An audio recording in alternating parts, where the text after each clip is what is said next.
Hola, bienvenidos al podcast de Recursos Humanos. Yo soy Felipe Hola, yo soy Ilia González. y estamos acá con Eduardo Barros. Eduardo es profesor de la Adolfo Ibáñez y consultor experto en temas de selección de personal. ¿Cómo estás, Eduardo? Muy bien, gracias. Qué bueno. Oye, un gusto tenerte acá y poder compartir contigo. En este Gracias. podcast nosotros tratamos de mostrar al público de la red de recursos humanos distintas prácticas y perspectivas de los temas que a ellos más les interesan. Y uno de los temas que siempre salen es el tema de selección.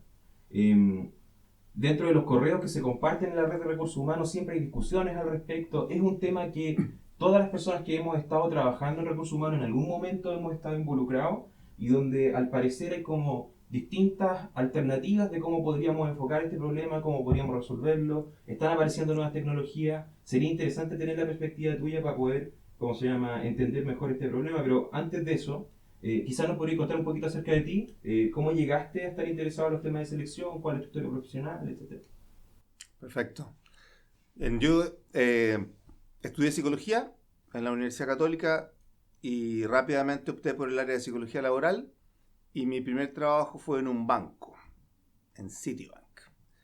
Y me tocó trabajar en el área de capacitación, pero pude conocer lo que hacía el área de selección y rápidamente me llamó la atención que desde mi perspectiva había cosas que mejorar. Luego me fui a estudiar fuera, fui a estudiar a Estados Unidos y eso tuvo una influencia bien clara en mi visión de la selección, porque si bien había tenido un conocimiento indirecto de la selección, sí me pude dar cuenta rápidamente, siendo un tema muy relevante en la psicología organizacional norteamericana, que lo que se enseñaba era distinto de lo que yo había aprendido en pregrado en la universidad y era distinto de las prácticas que observaba. Primero eso me llamó la atención. Luego lo volví un tema de interés. Varias veces trabajé sobre ese tema y tras 5 años de haber estado estudiando fuera, volví a Chile y me di cuenta que las prácticas eran idénticas a las que yo había observado y que la discrepancia se mantenía. ¿Y qué ocurrió en ese minuto? Estamos hablando acá de el año 2004-2005, decidí tomar este tema como un tema de interés directamente académico para entenderlo y para tener una influencia sobre estas prácticas que se observaban discrepantes no solo por un tema cultural, sino que eran discrepantes respecto de lo que se suponía que funcionaba bien y que estaba estudiado. O sea, tuviste como una brecha entre lo que estábamos haciendo acá en Chile y lo que en tu formación afuera te mostraban que era lo correcto, lo que había que hacer. Absolutamente. La brecha era brutal, en resumen. Ya. No era una pequeña brecha. ¿Y cómo podrías describir un poco esta brecha? ¿Cuáles son los aspectos más sustantivos de esta diferencia? El primer elemento, probablemente el elemento más importante, es la confianza en los datos, que hoy día nos suena como algo natural. Hoy día está toda la discusión del Big Data y está la discusión de, voy a decirlo de nuevo en inglés porque la gente lo transmite en inglés, del People Analytics, la idea de aplicar análisis de datos a la gestión de personas. El 2005 esto no era tan obvio. Sonaba atípico. Y lo que pasaba en Estados Unidos es que ya había décadas de confiar en los datos, de creerle más que a la opinión, veamos qué dicen las investigaciones. Y esa mirada de revisar lo que se había investigado era una mirada que claramente en selección en Chile no estaba. ¿Y qué decían esos datos allá? ¿Y qué estábamos diciendo nosotros acá? O sea, primero una cosa más que decir era la práctica. Una gran diferencia era principalmente en Chile una ejecución plagada de instrumentos en los que la pregunta por la calidad del instrumento no estaba más allá de la opinión de la persona que lo usa. Y esto no es una diferencia solo con Estados Unidos, esta es una diferencia con muchos otros lugares en el mundo, donde siempre existe la opinión en todo tema. A mí me puede gustar en la vida privada la Fórmula 1, por decir algo, o me puede gustar el tenis. Da exactamente igual en la vida privada. En las profesiones no da exactamente igual lo que me gusta. Porque la discusión, si bien hay elementos donde yo digo, a mí me gusta hacer el trabajo de análisis de datos, versus a mí me gusta dar capacitaciones, es una preferencia totalmente válida. Pero otra discusión, cuando yo pienso en cómo hacer una buena formación, una buena capacitación, es qué sabemos que funciona mejor. Y cuando digo qué sabemos, ¿dónde está demostrado lo que funciona mejor? El supuesto que hacen las organizaciones es que hacen la práctica A o la práctica B Y usan más la A porque la A es o más efectiva, mejor para la organización y mejor para las personas.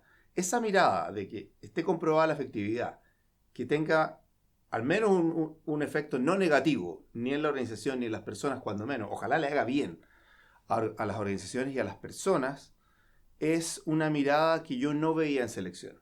O sea, en el fondo, todas las áreas de la empresa tienen esa mirada usualmente. O sea, Absolutamente. si tú vas a hacer una campaña de telemarketing, vaya a tener que elegir en qué medio, a qué hora, a quién contacta, medirlo y probar que funcionó. Pero tú estás viendo que en selección no ocurría eso, sino que primaba como la opinión. Primaba la opinión. ¿Y de dónde viene esto? Porque al parecer, como en tu experiencia, es algo idiosincrático nuestro. Entonces, ¿tiene alguna historia? ¿De dónde viene el tema de la selección en Chile? ¿Cuáles son sus orígenes? Es bien particular, yo creo que es idiosincrático, efectivamente. Yo creo que viene de la historia de cómo se gestó la selección en Chile. La historia de la selección en Chile, más que la historia de la psicología, es la historia de cómo evolucionaron los negocios de servicios. En los años 70 eran contados con los dedos de la mano las personas que trabajaban en recursos humanos y que se habían formado en el tema. En los años 80, cuando comenzó la expansión financiera y el foco en entregar buen servicio, esto ya estaba a fines de los 80 y fue fuertísimo en los 90, empezó a haber demanda por profesionales preparados en las áreas y faltaban psicólogos organizacionales. ¿Quiénes estaban? Estaban los psicólogos clínicos. Esto dicho con mucho respeto a los psicólogos clínicos. Yo valoro mucho a los psicólogos clínicos en su ámbito. Lo que ocurrió fue que las empresas necesitaron personas más especializadas y a quienes tenían, era más que a los psicólogos o las psicólogas, tenían a la psicología clínica. Y fueron contratadas muchas personas con un entrenamiento casi exclusivo en psicología clínica en las áreas que llamamos en ese minuto de personal, que hoy llamamos de gestión de personas o capital humano, como las queramos llamar. Y ese efecto no fue menor, porque las personas que entraron a las áreas de recursos humanos en esa época, a fines de los 80, eran personas que no tenían un entrenamiento en varias temáticas. La capacitación la hicieron como les pareció mejor, a veces con mucho criterio, y la selección era distinta, porque venía con herramientas. Las herramientas que venían eran las herramientas de la psicología clínica, que tenían en general un fin bien claro. La herramienta de la psicología clínica quiere diagnosticar, quiere hablarme de normalidad o de no normalidad, de niveles de neuroticismo, que es un foco totalmente válido en psicología clínica. En la psicología laboral, a esa altura, ya en los 90, ya estaba la búsqueda del mayor calce de las personas. La pregunta era, ¿quién tiene el mejor calce con el puesto de trabajo? Versus la pregunta, ¿quién está enfermo? Y la pregunta predominante en el set de herramientas que se llevó desde la psicología clínica a la psicología laboral eran herramientas que me decían quién está enfermo. Dicho bien en sencillo. La pregunta por quién tiene patología, quién no tiene patología, y de hecho, en la búsqueda, en el lenguaje de las personas que trabajaban en el área, estaba la búsqueda por la normalidad, y tal vez excesiva, y estaba la búsqueda de por qué la patología le hace mal al trabajo. Voy a dar el contraste en que estamos hoy día. La discusión en el mundo es cómo ampliamos el mundo del trabajo para que más personas con patología, incluso patología mental, puedan trabajar. Claro, que es bien paradójico eso, que si hacemos mecanismos de selección que son que buscan descartar patología, básicamente, estamos discriminando a una cantidad gigante de la población que padece de algún tema de salud mental. Sin duda. Ahora, esa es una pedida más sofisticada que la que yo creo podemos responder bien hoy. Para mí la mirada de cómo hacer inclusión es un poquito distinta de la mirada de cómo encontramos a las personas que calzan más. El tema es que la mirada de patología, si bien el discurso cambió y si uno toma una mano mágica al azar y extrae de alguna de las organizaciones en Chile a una psicóloga o un psicólogo laboral y le pregunta si tiene una mirada en patología, la respuesta hoy día va a ser, pero por supuesto que no. Nosotros buscamos, no, hacemos selección por competencia. Porque además se instaló esa idea, que está perfecto. Selección por competencia es el buen camino. El problema es que se mantiene la mirada, en muchos casos, o de la patología, o la mirada de yo le creo a este instrumento porque me ha funcionado a mí. o le creo este instrumento porque intuitivamente me hace sentido. Y esa impresión, esa base para decir esto es más útil y válido, es una base que la mayor parte del mundo más avanzado dejó atrás. La mirada de a mí me gusta más esto. Como lo que yo planteaba un poquito al comienzo. Yo puedo tener preferencias de todo tipo, pero cuando elijo herramientas, cuando le voy a decir a una organización, hay que usar el test de los colores, le estoy diciendo, le debería decir, el test de los colores no genera daño en las personas, el test de los colores efectivamente permite seleccionar mayor calce y el test de los colores tiene un cierto efecto, por tomar un ejemplo. Lo mismo con los test proyectivos propiamente tales. Básicamente todo test que tenga estímulo inestructurado, donde yo respondo y expreso, de acuerdo a la teoría, mi mundo interior. Si esos tests permiten detectar, por ejemplo, capacidad en equipo, extraordinario. La pregunta a nivel internacional dominante y hoy día creciente en Chile ¿es capaz, por ejemplo, una herramienta X de detectar motivación o de detectar capacidades de trabajo en equipo? Esa es la pregunta. La pregunta es por la efectividad. Y además tiene que estar la pregunta por cuál es el efecto. ¿Qué le pasa a las personas y qué le pasa a las organizaciones? Ahora, la promesa mínima, cuando yo soy el experto de un área, si yo capacito con la técnica Outdoors, tengo que tener una cierta base de que por qué se vincula el llevar a las personas a la montaña con mayor efectividad. Tengo que tener esa explicación. No puedo solamente basarme, por ejemplo, en decir, no, es que esta técnica, como en varias proyectivas, no permite que las personas adivinen la respuesta. Por lo tanto, es una mejor técnica. Ese es un argumento, puede ser legítimo y válido, pero no es la pregunta por si el test permite realmente hacer una mejor elección de las personas. La pregunta por la calidad es una pregunta que si uno va como lo planteaba Felipe hace un rato, en cualquier ámbito de la organización, la pregunta por si la acción es efectiva está.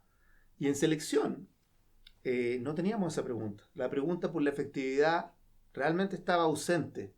Hace 10 años cuando yo empecé a hablar de los temas de selección y decía los tests que estamos utilizando no tienen demostración de efectividad, mucha gente me decía, pero ¿cómo puede ser? Si yo la he visto, yo la veo en mi práctica. O me la pasaron en la universidad. O me la pasaron en la universidad, cosa que ocurría y que sigue ocurriendo, Uh-huh. a pesar de que varias de estas prácticas han desaparecido de varias universidades y de varios programas de posgrado. Podemos mencionarlo si hay tiempo luego. El argumento seguía siendo, a mí me parece bien, a mí me funciona, y eso no es argumento en ninguna parte, en ninguna práctica profesional, a menos de que uno confíe en el maestro de chasquilla. El maestro de chasquilla uno lo llama porque es más barato, pero si uno tiene un problema serio y las cañerías van a generar una inundación, yo quiero al maestro efectivo. No quiero al maestro de chasquilla que tal vez me sale más barato, pero a la larga me sale más caro. Que el maestro me va a dar su opinión, pero cuando tengo un problema más importante yo quiero la respuesta real. Oye, ¿y tú crees que en los últimos años han habido cambios significativos en la manera en que se está abordando la selección de personal en Chile? Sí, de todas maneras, ha habido varios cambios porque esta pregunta, por preguntarse por la efectividad, está mucho más presente hoy día.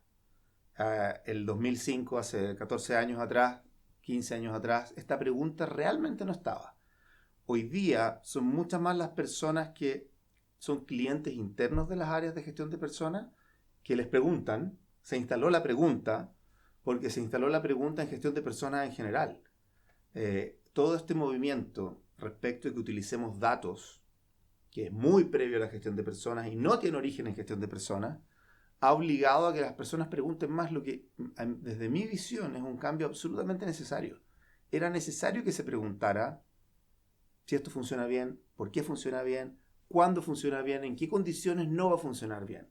Esa pregunta era una pregunta que las áreas de personas necesitábamos. No podía ser que tuviéramos un ámbito donde yo operaba como quisiera, los clientes internos no sabían nada y yo no revelaba qué hacía. La mirada en gestión de personas hoy día es mucha más transparencia a todo nivel. Y un cambio que hay es mucha más transparencia hoy día. Hay mucha más pregunta por cuál es la efectividad, por lo tanto, hoy día sí ocurre que muchas más personas buscan Ser, ok, ¿qué fundamenta las herramientas que yo utilizo hoy día? Una, las búsquedas de la investigación. Otra búsqueda de las mejores prácticas. Que si queremos es la mirada de la gestión basada en evidencia de alguna manera, que es un movimiento internacional que existe en medicina, existe en varios otros ámbitos. Y esa mirada está más presente. Desde la medicina, por ejemplo, usualmente uno esperaría que un doctor no aplique un remedio que no funciona. Pero incluso en la medicina hay doctores que no están tan al día y por años siguen dando un remedio que no funciona.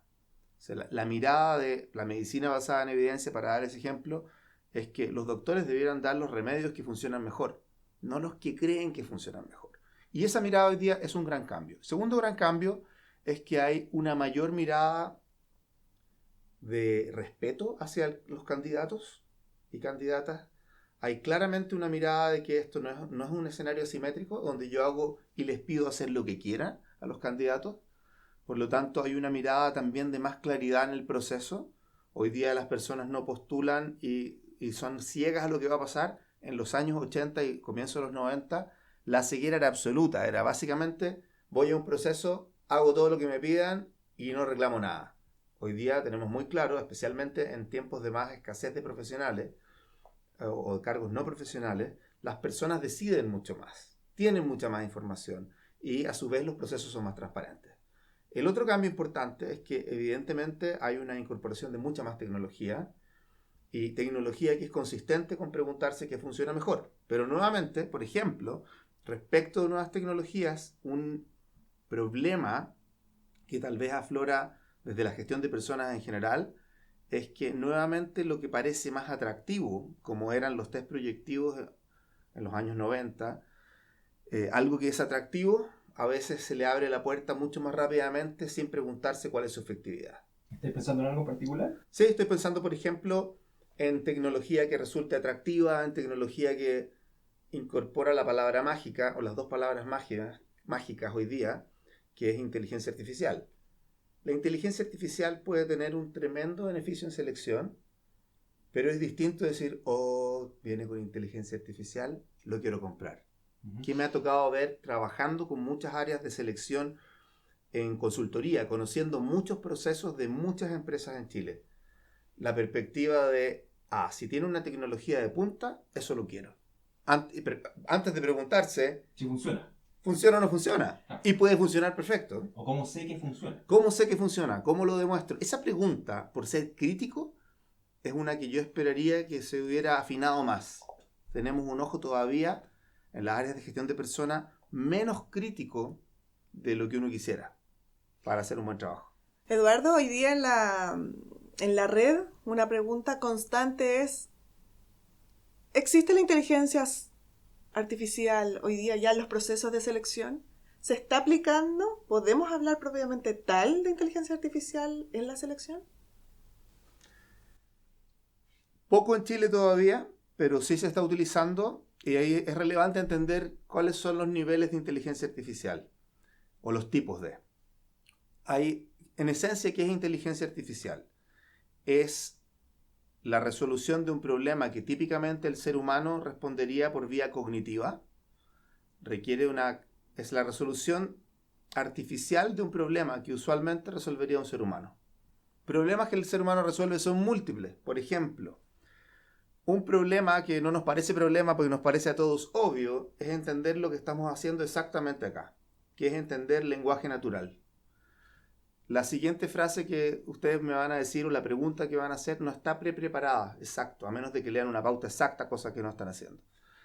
Si yo invento la pregunta, eso es producción de lenguaje natural. Lo siguiente que yo voy a decir no tengo exactamente claro cómo lo voy a decir, se está produciendo.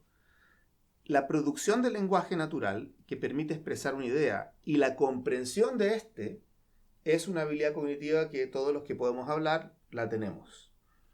Eso le costó décadas a la inteligencia artificial, pero hoy día existe. Y, por ejemplo, ¿de qué se trata en esencia? Es poder hablar y poder entender. Suena totalmente obvio para todos nosotros. Para una máquina esto tomó un esfuerzo gigantesco. Hay hoy día inteligencia artificial de reconocimiento del lenguaje natural. El reconocimiento del lenguaje natural tiene mucho trabajo, pero básicamente es que si yo tengo una página web de una empresa y tengo un chatbot con inteligencia artificial puede hacerme una pregunta que suena natural, no solo una pregunta de respuesta dicotómica, sí o no. Puede dar la respuesta dicotómica. ¿Está usted interesado en postular a Codelco? Voy a dar el ejemplo de una empresa muy conocida. Y la respuesta de un bot no inteligente es solo sí o no. Uno más inteligente me podría decir, por ejemplo, va a producir lenguaje natural dicho de esta forma. Me doy cuenta que llevas varios minutos en la página de Codelco. ¿Te gustaría saber más de Codelco? Esa es la frase que podría salir. Y en otra ocasión podría salir otra frase. Y podría salir otra frase. Claro. Exacto. Y la persona podría contestar, no, en realidad estaba solamente viendo que me parece interesante cómo se produce el cobre. La maquinita con inteligencia artificial me podría decir, si quieres te puedo contar un poco más respecto de eso. Pensando en que su agenda es que esta persona sigue interesada y en un minuto más adelante le vuelve a preguntar.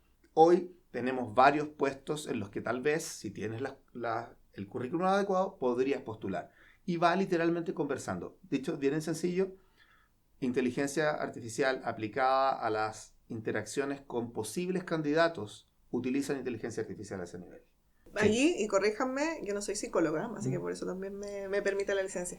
Eso quiere decir que el proceso de inteligencia artificial hoy día solo estaría aplicado al reclutamiento. No. También se aplica en etapas más avanzadas. Ah, ok. Sí. Pero efectivamente el reclutamiento es donde parecen haber más como problemas automatizables con el nivel que tenemos hoy en día. Por ejemplo, el típico problema de que tú haces una vacante y te llegan 500 currículum y te puedes demorar horas en revisarlo. Un algoritmo lo puede revisar de forma rápida. Exacto. El filtro curricular es una tarea que requiere habilidades cognitivas. Yo preacuerdo qué currículums pasan, qué criterios no pasan. Eso se puede resolver con inteligencia artificial y sin inteligencia artificial. Por ejemplo, otra forma de inteligencia artificial que tú podrías usar, que se está explorando, no es perfecta hoy día. Tengo 20.000 currículums en formato PDF. Lo que tienes hoy día es software con inteligencia artificial que recorre esos currículums y toma el de Felipe Cuadra y trata de entender, por supuesto, lo más probable es que Felipe tenga incluido que estudió psicología y que terminó en X años. Y eso hoy día tienes otras formas de inteligencia artificial que recorren el PDF y te lo van a clasificar y van a decir, estudió psicología, se tituló, cosa que a veces no es tan clara en los currículums, y va a decir más o menos el año. Si hizo un posgrado, también va a buscar esa información. Y la clasifican. Hoy día se clasifica con error todavía, pero te da información, ahorra horas de procesamiento de seres humanos. Ahí tienes otra forma. Otra forma, por ejemplo, es el análisis del contenido de las entrevistas. En esto falta mucho más. Es un hecho, por ejemplo, que en el análisis curricular, en el futuro, vamos a estar cercanos a la perfección en la clasificación. Como sabemos que además está hecho por una máquina que va a ir mejorando en velocidad de procesamiento, una vez que si utilizamos PDF, hay otras formas de hacerlo, que es recoger la información con otras preguntas, pero si asumimos currículums en PDF, no hay ninguna duda, pero cero, de que eso se va a perfeccionar, así como se perfeccionó que los teléfonos me puedan entender lo que yo digo. Y cuando se perfeccione, la clasificación de los currículums va a ser cercana a la perfección, probablemente mejor que la humana. Y con certeza va a ser más rápida que la clasificación humana. O sea, eso ya ocurre hoy día. Lo que pasa es que hoy día ocurre con error. Y, por ejemplo, si yo utilizo una palabra en mi currículum, lo puede clasificar mal. Por ejemplo, si alguien estudió en la Universidad Católica, podría el algoritmo entender que yo soy católica, si fuera una mujer, en vez de haber estudiado en la universidad. O si me equivoqué en cómo puse la información. Esa es otra vía. Otra vía es análisis del contenido de las entrevistas. En eso tenemos mucha menos calidad. Por ejemplo, para clarificar qué cosa no existe hoy día. No existe hoy día una inteligencia artificial que pueda evaluar una pregunta de una entrevista de competencia de eventos conductuales correctamente. Voy a dar el ejemplo para la gente que no conozca la técnica. Si yo le pregunto a alguien sobre planificación y hago una buena pregunta que es, cuénteme de una situación en la que haya tenido que hacer una planificación compleja y en la que haya enfrentado múltiples obstáculos. Esa es una pregunta donde yo obligo a la persona a ir a describir el detalle de una situación de planificación difícil, con desafíos y donde tengo que hablar mucho. ¿Qué puede hacer hoy día la inteligencia artificial? Puede probablemente escuchar mi respuesta, la puede pasar a texto, cosa que hace el computador y el teléfono de casi cada persona que tenga un teléfono inteligente. Pero es más bruta para analizar el contenido. Un entrevistador entrenado va a lograr separar descripciones que son en lenguaje natural complejísimo, de descripciones de alta calidad, de alto nivel de planificación, y otras que son de nivel básico, nivel 1. Y va a lograr identificar conductas que son lo que llamamos un descarrilador, algo que es muy malo. Eso no lo logra la inteligencia artificial hoy día. ¿Qué logra? Logra del lenguaje hablado pasarlo a texto, y el texto lo puede clasificar en grandes niveles. ¿No se logra acá en Chile o no se ha logrado en el No, mundo? eso todavía en ninguna parte. Que tú tomes algo que es una respuesta compleja, intrincada, dicha no de 1000 formas, de cientos de miles de formas, estoy tirando cualquier cifra. Puede estar dicha de tantas formas la situación de planificación, que ahí necesitamos hoy día inteligencia humana, porque la inteligencia artificial, donde es particularmente buena, es en temas hiperespecíficos. ¿Dónde partió la inteligencia artificial? Con los juegos, porque los juegos tienen respuesta dicotómica. El 2016 se hizo muy famoso el triunfo de la máquina en un juego asiático que se llama Go. Y en este juego había campeones mundiales. Los campeones mundiales fueron derrotados por una máquina de Google. Se demoraron, pero la máquina fue aprendiendo y finalmente ganó. Y finalmente, como la respuesta es correcta o incorrecta, yo hago jugadas que me dan ventaja y a la larga gano o no gano, es el escenario perfecto. Ahí funciona extraordinario la inteligencia artificial. Cuando la respuesta es una pregunta sobre planificación y yo puedo responderla de cientos de miles de maneras, de hecho infinitas, porque yo podría dar una respuesta de 30 minutos sobre cuán bueno fui planificando el año 2010 en la empresa X. No hay forma hoy día de que la inteligencia artificial sea tan flexible para un ámbito tan amplio. ¿Dónde es muy buena? Respuesta correcta e incorrecta. ¿Lo hice bien o lo hice mal? Otro ámbito, voy a dar un ejemplo de otro ámbito. Detección de lunares potencialmente cancerosos. Tenemos máquinas de inteligencia artificial que lo que hacen es detectar imágenes y calzan imágenes con millones de formas de lunares potencialmente peligrosos. Eso es extraordinario. Hoy día hay aplicaciones donde tú tomas la foto de un lunar y te dice la probabilidad de que, me dice, vaya a consultar porque tiene forma, aspecto no natural, probabilidad de problema altísima, vaya y consulte. Eso es extraordinario. Porque la respuesta es potencialmente peligroso, no peligroso. Cuando la respuesta es planifiqué un proyecto de una semana, planifiqué un mundial de fútbol, por dar una cosa ridícula. La planificación del mundial de fútbol es extremadamente compleja y probablemente si estoy entrevistando a alguien de ese tipo, tiene una experiencia absolutamente inusual. No hay inteligencia artificial que me clasifique. ¿Qué va a poder decir? ¿Cuáles son los contenidos dominantes de mi respuesta? Y ahí sí tenemos software basado en inteligencia artificial. Personas, entonces, tenemos esperanza. Todavía En selección tenemos mucho por aportar. Sí, hay mucho por aportar, pero voy a dejar que me pregunten. Sí, Voy a oye, hacer otra cosa. Eduardo, volviendo al tema de la selección de Sí. personal, o sea, tú contaste una historia donde había una prevalencia de ciertas pruebas y ciertas maneras de ver la selección de personal que no conversaba mucho con la evidencia que se veía desde afuera. Ahora, esta evidencia, ¿qué tan específica es y qué tan específico tú podrías contestar la pregunta de cuáles son las cosas que sí debiésemos estar haciendo en selección y que a lo mejor no estamos haciendo? ¿Cuáles son las oportunidades que no se están aprovechando hoy en día? De cosas que sí sabemos que funcionan, pero Sí. que no son tan populares. Sí. La primera con demostración muy amplia, y cuando hablamos de demostración amplia no es 1 o 2 estudios, cientos de estudios probablemente.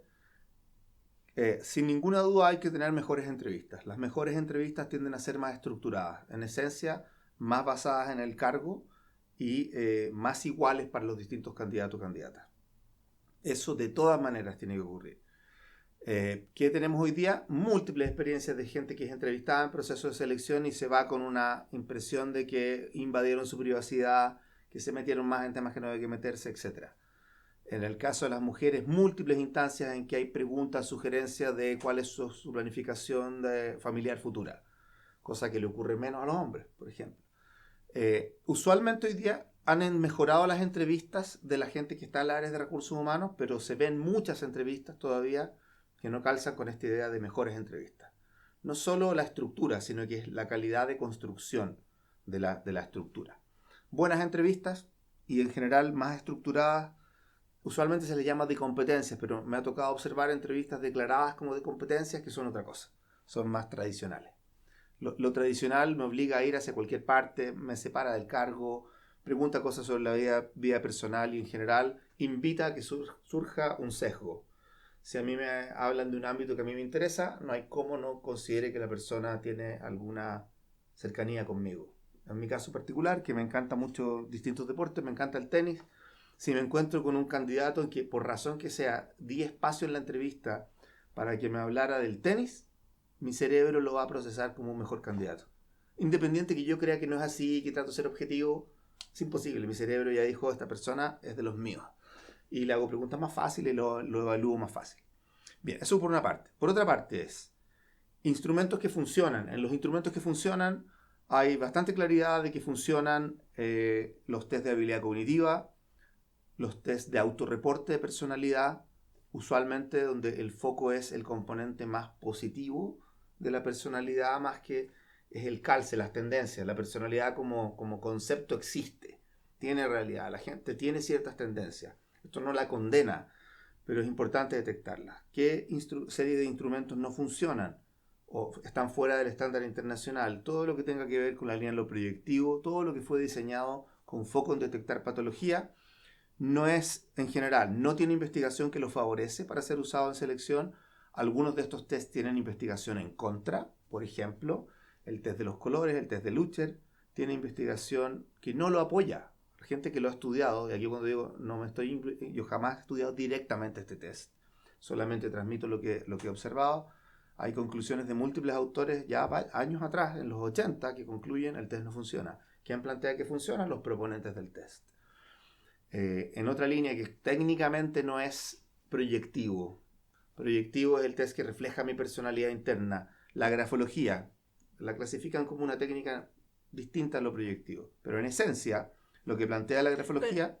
Era justamente hablar un poco más de la grafología, que es una pregunta también muy recurrente en Perfecto. la red. ¿Cómo opera? Si tiene validez científica. Sí. ¿Qué es lo que se plantea usualmente? Hay distintas vertientes, pero la vertiente dominante es: mi personalidad es reflejada en la forma en que yo escribo. Pues supuestamente no tiene que ver con el contenido, sino que con la forma. Y hay distintos métodos para evaluar cómo es esa forma. O sea, como que una persona desordenada tendría una letra más desordenada. Por ejemplo. Tiene cierto como apil directo. Claro. Sí, Suena se preocupa razonable. de los espacios que ocupáis. Claro. El Hay tamaño de la letra. distintos criterios que se aplican a la forma. Uno podría ser vinculado con el cuán ordenada, no ordenada la letra. Es más sofisticada la técnica de fondo. Cuando está bien seguida técnicamente. Pero en esencia hay inclinaciones, extensión, tamaño de letra que responde a ciertos criterios. No quiero hacer una descripción que se vea como que no tienes... Hay gente que ha desarrollado esto seriamente, como que lo ha escrito y sin duda confía en la técnica. ¿Cuál es el problema? En el estándar que medimos científicamente las cosas que funcionan y que no funcionan en las ciencias sociales y específicamente en selección, si yo planteo, por ejemplo, voy a decir algo que no necesariamente plantean todos los movimientos de grafología, pero si la letra con ángulos muy agudos que reflejan puntas está correlacionada con la agresión, esa es una afirmación que se puede testear, que yo la puedo testear científicamente. Gente con letra más puntuda es más agresivo. Supongamos que dijera eso en la grafología, hay algunos movimientos que plantean algo en esa línea. Si yo digo que la letra más puntuda tiene gente más agresiva, esto es completa y absolutamente testeable. Es demostrable. De la misma forma que si yo digo, por ejemplo, en medicina, que la gente que come mucha carne roja va a tener más colesterol. Es testeable y en general eso es así, a menos se mezcla con otros factores, puede mezclarse con otros factores. Puede hacer además mucho ejercicio, pero el promedio de la gente que come mucha carne roja va a tener colesterol más alto. ¿Ok? Acá la afirmación sería, la letra puntiaguda lleva mayor agresividad. ¿Qué es lo que pasa en las investigaciones científicas publicadas en revistas que son científicas? No le ha ido bien a la grafología en eso, y cuando han publicado los hallazgos que aparecen fortaleciendo la grafología, son en revistas claramente identificadas como pro-grafología, donde publican muchos grafólogos. En las revistas científicas que son más neutras, donde publica gente de distintos ámbitos, donde hay revisión ciega, donde hay un editor que le manda esto a revisar a un académico de una universidad que no sabe quién es el autor, no tiene una agenda para rechazarla, ve los datos. Y en eso le ha ido mal a la grafología. En resumen, la validez científica de la grafología en selección es nula. Ese es el consenso internacional. Por supuesto, yo he escuchado esto de mucha gente partidaria de la grafología, pero hay investigaciones que demuestran lo contrario. Y por ejemplo, me han mostrado un libro. Y un libro, si bien tiene valor escribir un libro, el valor científico de un libro es distinto que una investigación publicada en un journal donde me revisan. Yo puedo publicar un libro y vender millones de copias sin que nadie haya validado lo que yo diga. Yo puedo decir cualquier idea que se me ocurra. Les doy un ejemplo. Hay 3.500 libros de liderazgo, más de 3.500. Hay miles de libros de liderazgo. Hay muchos libros de liderazgo que son la argumentación de una persona. Y algunos de ellos dicen cosas contrarias. Lo que uno se pregunta es que está demostrado que funciona. Y ese es el libro que yo quiero leer, un libro que resume investigaciones. No es lo único que quiero leer, también me interesa leer otras cosas como novelas. Pero cuando la pregunta es, ¿funciona la grafología o no? No me sirve tanto el libro como los papers científicos. Oye, siguiendo el ejemplo que estaba dando anteriormente, si yo tengo la letra más puntúa y eso me hace más agresivo, también tendría que demostrar yo que esa agresividad es algo que es relevante para la situación Además, laboral. absolutamente. Exacto. Porque una cosa es que tú puedas predecir o describir a la persona, y otra cosa Claro. es que esa, como habías dicho anteriormente, que esa predicción, si está en términos psicopatológicos, puede que no sea relevante para la situación de selección de personal. Absolutamente. Claro, que es la segunda pregunta. Uno es, si la técnica logra hacer lo que dice, la técnica, por ejemplo, Mide lo que quiere medir. mide lo que quiere medir, logra detectar agresividad, y luego la otra pregunta es si la agresividad es relevante o no en el puesto de trabajo. Voy a ponerlo en otro ejemplo de una técnica más nueva. Hay algunas empresas que analizan hoy día a través de video, graban videos y hacen análisis del video en forma automática con inteligencia artificial, otras no usan inteligencia artificial, pero para hacerlo automático tiene que ser con inteligencia artificial. La pregunta ahí es posible, y es un debate, sobre la precisión de detectar una emoción particular a través de un video pregrabado, tal vez del celular? La segunda pregunta es, ¿cuál es la capacidad predictiva de detectar una emoción particular para el trabajo en general? Es la emoción en el instante de la entrevista, ¿cuál es la capacidad de asociarse o de predecir lo que va a pasar en el puesto de trabajo? Supongamos de una predominancia de tristeza en la entrevista. ¿Eso es predictivo de mi conducta?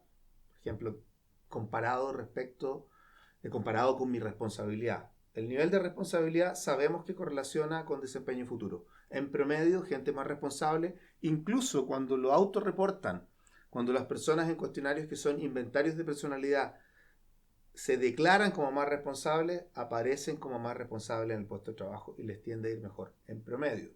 Esto no significa que todos los que se declaran como responsables son extraordinarios, pero es una tendencia. Lo que podemos hacer en la mirada científica de la selección es detectar tendencias. Siempre va a haber excepciones. El problema es, más bien la apuesta, es por apostar por la tendencia, que usualmente se mide científicamente. En selección, por ejemplo, se mide estadísticamente. Apuesto por la tendencia sabiendo que va a haber error. Por ejemplo, en promedio, personas de más alta capacidad cognitiva, usualmente a la capacidad cognitiva le llamamos inteligencia, en promedio les va mejor. Pero me voy a encontrar con alguien muy inteligente que lo haga mal en un puesto de trabajo, sin ninguna duda, porque hay otras variables. ¿Qué debiera hacer la selección y sus instrumentos? Abarcar la mayor cantidad de características que hacen que yo que tenga un buen desempeño o un mal desempeño. Y en esa elección, la pregunta por los científicos es relevante. Y en esa pregunta, en el mundo internacional, el consenso basado en investigación es que le va mal a las pruebas más en búsqueda de psicopatología, le va mal a las pruebas más predictivas, le va mal a la grafología, le va mal al test de los colores, no pasan esa vara. ¿Y le va bien a? Le va bien a las pruebas de capacidad cognitiva o de inteligencia general, le va bien a los inventarios de personalidad que son vía autorreporte, le va bien a las entrevistas estructuradas, le va bien a las simulaciones en el puesto de trabajo. Si yo necesito a alguien que, voy a dar un ejemplo bien conocido para todo el mundo, necesito a alguien que en la final del mundo de fútbol, del campeonato mundial, supongamos que cada jugador tiene que patear 10 penales, en la teoría, y quiero al pateador de penales, lo que yo necesito es poner a esa persona a patear penales, no le aplico ningún test, no, tiene que patear 10 penales y ese es su trabajo. Pruebo que de 100 penales mete 95 y a esa persona la quiero para patear penales. Si yo quisiera solamente eso, en general estoy haciendo un ejemplo ridículo porque en la vida laboral uno hace muchas más cosas que solo una, pero una muestra de trabajo es una buena demostración. Si yo quiero que alguien tenga más probabilidad, elijo al que de 100 penales metió 95. Esa es una simulación del trabajo. El trabajo requiere entrenar, requiere aguantar 90 minutos, esas son otras cosas. Entonces, poniendo otro ejemplo, necesito a alguien que dé una buena clase, le pido que haga una simulación de la clase. Observar 10 minutos una clase, incluso la observación de 5 minutos de una clase, si tú quieres a un profesor en un instituto de educación técnica o en una clase con niños, la simulación de la clase es un buen predictor de cuán bien lo va a hacer el profesor en la sala de clase. La pregunta de competencias va a ser mejor para ver si el profesor planifica. Entonces, en la entrevista, yo le quiero preguntar al profesor cuán bien planifica sus clases. Si quiero saber cómo lo hace en la sala de clases, en ese caso, no hay nada mejor que mirarlo hacer clase. No hay nada mejor que mirarlo hacer clase. Entonces tú dirías que, como una recomendación general para la gente que nos escucha, de todas las cosas que uno podría hacer, si uno tiene un proceso de selección de personal que tiene pruebas de habilidad cognitiva, dijiste, pruebas de personalidad con inventario, sí, entrevistas más bien estructuradas, sí, con eso de y simulaciones, si es posible, porque me imagino que para muchas pegas es imposible simular. absolutamente. ¿Eso sería suficiente? ¿Sería algo suficientemente bueno? En general, con las que tú mencionaste ya tendrías una muy buena combinación. Ya. Y donde si uno puede observar conducta directa, hay una vieja máxima de la mirada de selección por competencia, es que no hay nada mejor para predecir el comportamiento futuro que la conducta previa. Entonces, si yo puedo observar conducta, genial, pero siempre es más caro, más largo, más extenso, requiere un observador calificado, preparado. Pero si yo quiero tener un vendedor, sí, me sirve aplicarle las pruebas de capacidad cognitiva en general, sí, las que son de buena calidad, me sirve la evaluación de personalidad también, me sirve la entrevista. Quiero ver cómo vende y cómo maneja una objeción, puedo simular la situación de venta y pongo a alguien, no necesariamente el que entrevista, que sea bueno en mostrarle una objeción. Alguien me quiere vender que un banco es muy bueno, parto con una persona simulando que el banco no le gusta porque en el pasado le subieron las tasas de un crédito, pidió un crédito, después le aumentaron la tasa del crédito y le pongo esa situación. No de sorpresa, se la advierto también, esto es parte de la mirada moderna. En la mirada moderna yo no busco sorprender al candidato haciendo algo que no esperaba. Le advierto, vamos a tener 10 minutos en los que una persona en nuestro equipo va a asimilar ser un cliente difícil. Y si puedo hacer eso, esa combinación es extraordinaria. Oye, Eduardo, ya me gustó esta conversación vinculando la evidencia científica, la tendencia, así es que la verdad es que nos va a ayudar un montón. Quiero preguntarte un poco más respecto a la ética, con respecto a los procesos de selección. También me llama la atención cómo hoy día es todo, en Chile es un bien de consumo la selección, por ende la empresa que tiene más recursos, tiene más acceso y es un mercado. No quiero decir que los emprendedores, no estoy en contra del emprendimiento en selección, pero también Sí. la ética, el mercado, el consumo, lo que se vende. Y el último, y lo dejo ahí como cómo funcionaba antes en selección el pituto y cómo hoy día está funcionando el pituto. Son como 3 grandes preguntas que me quedan. Sí, perfecto.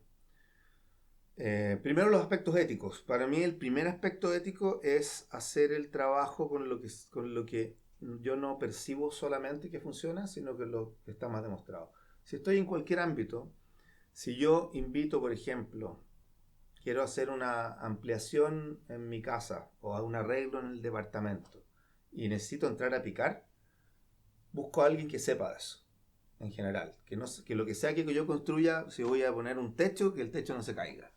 La responsabilidad ética número 1 es que sepamos que lo que estamos aplicando funciona mejor. Segundo, que lo que estamos utilizando no genere ningún daño a las personas. Y la selección muchas veces en su historia en Chile, para no ir fuera, ha generado daño. Un ejemplo de daño.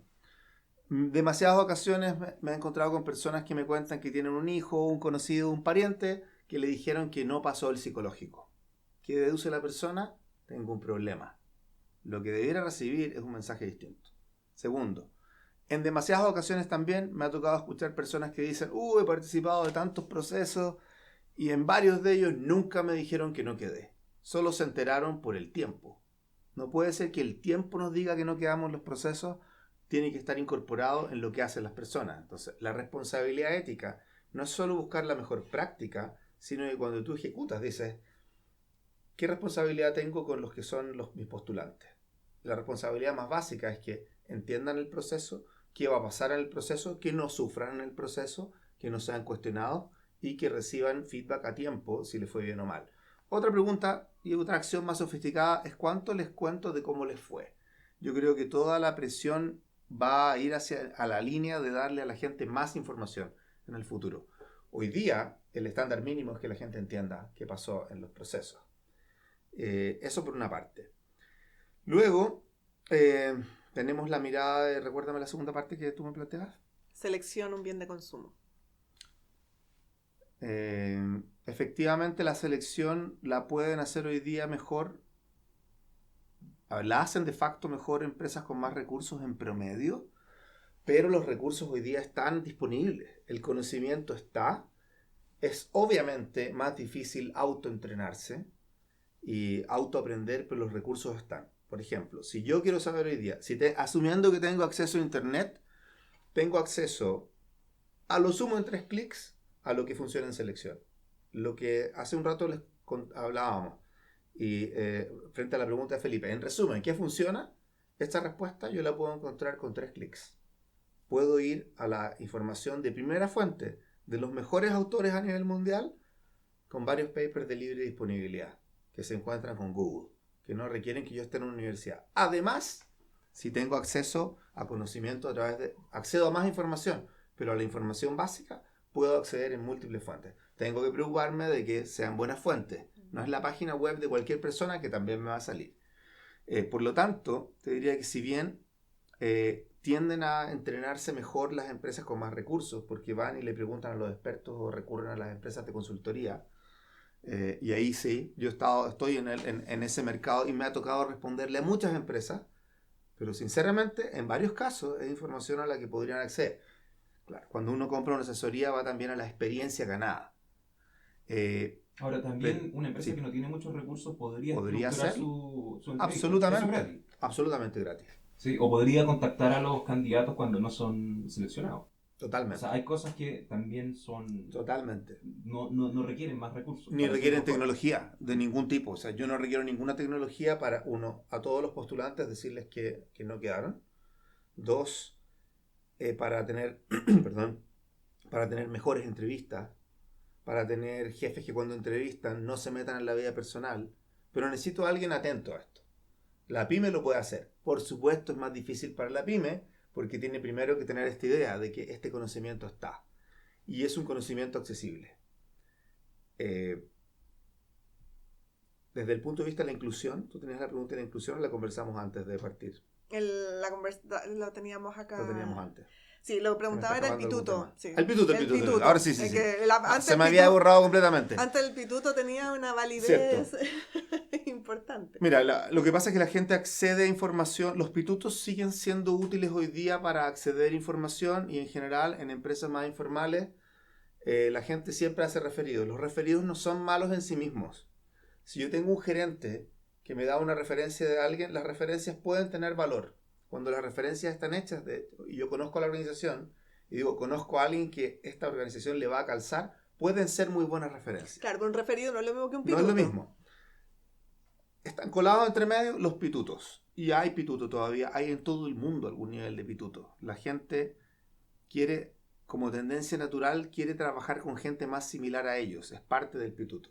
El pituto es obviamente muy malo cuando la persona a quien yo traigo no tiene más capacidades que otros.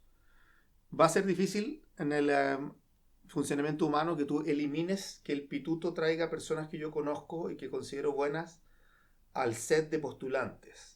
Lo que es muy malo es que no pasen por el proceso y entren directo. Y eso pasa mucho en empresas chicas, en empresas familiares. Pasa menos en las empresas grandes, también hay, pero que he visto más, por ejemplo, hay una disminución del pituto. Que me ha tocado ver en empresas que tienen buenos procesos. Si bien llega el candidato vía pituto, es sometido al proceso. Por lo tanto, si no tiene las condiciones necesarias, medidas igual que los otros candidatos, no pasa.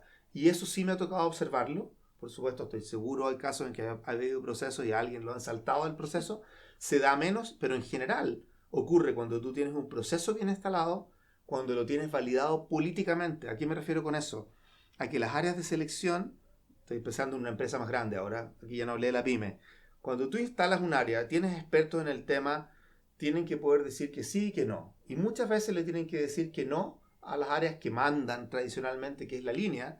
Y si alguien trae el súper sobrino del gerente de primera línea, le tiene que decir sí a tomarlo como postulante, tal vez, si cumple los requisitos de postulante, y le tiene que decir que no a la contratación directa, y le tiene que decir, recibimos a su sobrino, pero pasa por el mismo proceso que todas las otras personas. Si su sobrino es el que calza mejor con el puesto que buscamos, bienvenido y será contratado. Perfecto. Oye, Eduardo, no sé si hay algo con lo que te gustaría cerrar o algo para resumir todo lo que hemos conversado. Pasamos por varios puntos, pasamos por la historia de la selección en Chile, lo que funciona, lo que no funciona, algunas de las cosas nuevas. ¿Cuál crees tú que sería como un buen mensaje para dejarle a las personas de la red de recursos humanos? Yo al menos me quedo con el mensaje de que hay una manera conocida de hacerlo mejor y que no necesariamente es más cara que hacerlo peor. Absolutamente. Diría que el mensaje es un poco válido para varios ámbitos de gestión de personas. El conocimiento está muy disponible hoy día. Yo creo que es una mirada de valor y de posicionamiento estratégico de las áreas de selección y de personas en general, el volverse más experto. Voy a decir algo que es medio crudo, pero lo he escuchado demasiadas veces de gente que no es de recursos humanos. La mirada en promedio de los gerentes de otras áreas tiende a ser más bien negativa de las áreas de personas. Y una de las cosas que reclaman es que no se han posicionado como expertos. En esta área, en la selección, el convertirse en experto es hoy día casi más un tema de voluntad que de poder. No se requiere pagar para tener más conocimiento. Y en mi visión, los gerentes de otras áreas valoran cuando las personas en recursos humanos se vuelven expertas en el tema y lo demuestran y defienden, y muchas veces le dicen que no, pero dicen que no con una razón, no solamente por resistencia. Ese desafío está, y se viene otro desafío. Las áreas de personas van a ser exigidas en poder demostrar lo que hacen. Exigencia que en los años 80 y 90 no existió.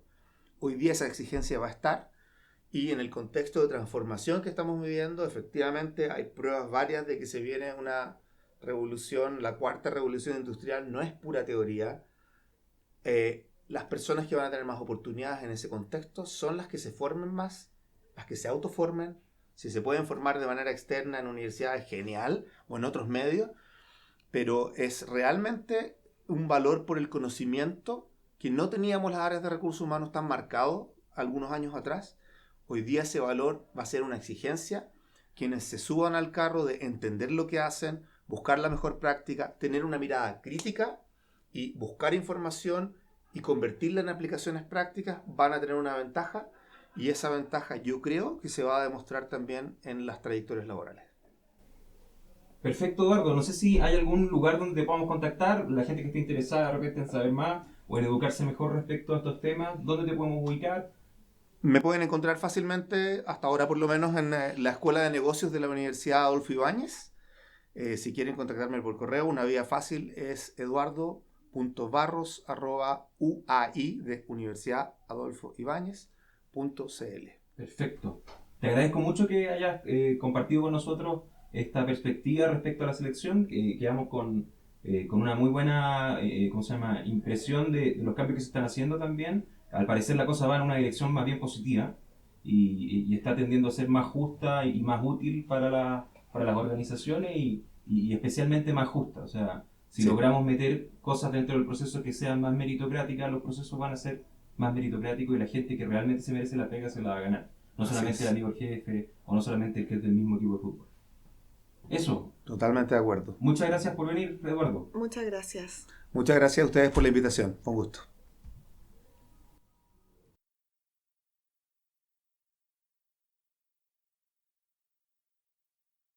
Muchas gracias por escuchar nuestro podcast. Si te gustó el podcast, suscríbete a nuestro canal de YouTube. Si tienes alguna sugerencia o quieres ponerte en contacto con nosotros, escríbenos en los comentarios o puedes escribirnos a podcast@reddrrhh.com o en nuestras redes sociales. Nos vemos en el próximo episodio.